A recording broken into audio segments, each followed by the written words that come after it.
Yun, ang ganda ng paru-paro na dumapo dun sa aking halaman. Ayan, sa gulay yan. Ang ganda niya. Happy morning sa lahat. Ayan guys. Hello sa inyo. Ayun, lumipad na. Hindi ko na nakuhaan sa sobrang pag-apak dun sa may bahay ng mga ang sakit, mga gat. Ayan, umakyat na lahat sila sa aking paa. Ayan. Ang daming kagat. Naku po, ang sakit pa man din. Hindi bali, okay lang. Ang ganda naman ng aking balatong. Yan, ngayong araw na to guys, manguha tayo ng balatong at saka ampalaya. Ito sa aking garden. Ayan, makukuha ko na yung unang pitas ko na ampalaya. Yan, mga maliliit lang. Pero masarap yan. Galing yan dito sa aking munting garden. Yun nga lang, maliliit ang bunga. Pero mapagtiyagaan ko na rin dahil masarap kainin ito. Isahog sa pakbit. At saka meron din akong mga nakuhang mga Yan ang harvest ko yan guys. Meron na akong 4 na nakuha. So maghahanap pa ulit tayo ng panibagong ipo. Ayan, meron pa ulit akong nakuha. So yan, kukunti nga lang yan. Ito naman yung mga balatong naman nasa taas ng bubong ng bahay ng namin,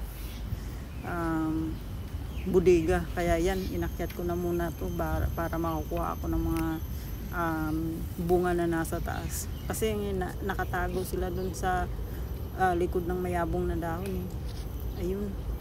Kaya dahan-dahan yung iba, medyo magulang na. Kaya tiyagaan na lang. Ay, yung makaya ko lang abutin, yun lang kinukuha ko.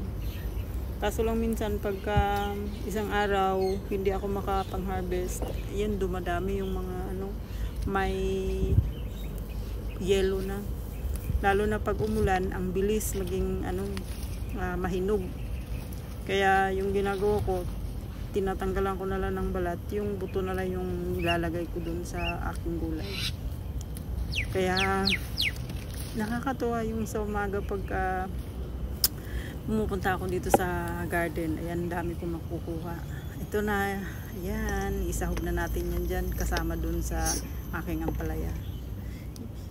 Ayan, hindi ko na pinakita sa inyo yung pagtanggal ko ng sobrang dami. Inakyat ko pa kasi yan sa bubong ng aming bahay ng aking mga halaman. Kaya hindi ko na pinakita sa inyo. Yan, ang hirap kasing mag-video ng isang kamay at saka nagtanggal ng isang kamay. Kaya yung kaya ko lang abutin, yan, videohan ko. Ayan guys, ang dami niyan. Abot ng siguro mga 1 kilo yan. Mga 1 linggo hindi ko ma-harvestan yan. Ang dami ng mga nahinog. Kaya sayang.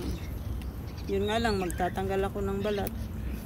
Yung buto na lang yung sinasahog ko sa gulay. Ayan guys, ang dami ko nang na-harvest ngayong araw na to. Yan, sa uulit.